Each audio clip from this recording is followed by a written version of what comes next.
The South Wind. Two players sat down to play a game together to while eternity away, and they chose the gods as pieces wherewith to play their game. And for their board of playing they chose the sky from rim to rim, whereon lay a little dust, and every speck of dust was a world upon the board of playing.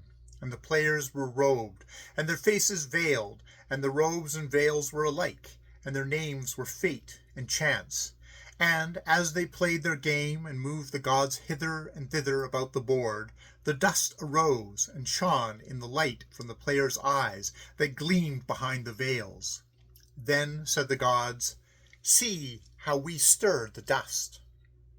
It chanced, or was ordained, who knoweth which, that Ord, a prophet, one night saw the gods as they strode knee-deep among the stars. But as he gave them worship, he saw the hand of a player, enormous over their heads, stretched out to make his move. Then Ord, the prophet, knew. Had he been silent, it might have still been well with Ord. But Ord went about the world, crying out to all men, "There is a power over the gods!" This the gods heard. Then they said, "Ord hath seen." Terrible is the vengeance of the gods, and fierce were their eyes when they looked on the head of Ord, and snatched out of his mind all knowledge of themselves. And that man's soul went wandering afield to find for itself gods, for ever finding them not. Then out of Ord's dream of life the gods plucked the moon and stars, and in the night time he saw only black sky, and saw the lights no more. Next the gods took from him, for their vengeance resteth not, the birds and butterflies, flowers and leaves and insects, and all small things, and the prophet looked on the world that was strangely altered, yet knew not the anger of the gods. Then the gods sent away his familiar hills, to be seen no more by him, and all the pleasant woodlands on their summits, and the further fields, and in a narrower world Ord walked round and round, now seeing little, and his soul still wandered, searching for some gods, and finding none. Lastly, the gods took away the fields and stream, and left to the prophet only his house and the larger things that were in it. Day by day they crept about him, drawing films of mist between him and familiar things, till at last he beheld naught at all, and was quite blind and unaware of the anger of the gods. Then Ord's world became only a world of sound, and only by hearing he kept his hold upon things. All the prophet that he had out of his days were here some song from the hills, or there the voice of the birds, and the sound of the stream, or the drip of the falling rain. But the anger of the gods ceases not with the closing of flowers, nor is it assuaged by all the winter's snows, nor doth it rest in its full glare of summer. And they snatched away from Ord one night his world of sound, and he awoke deaf.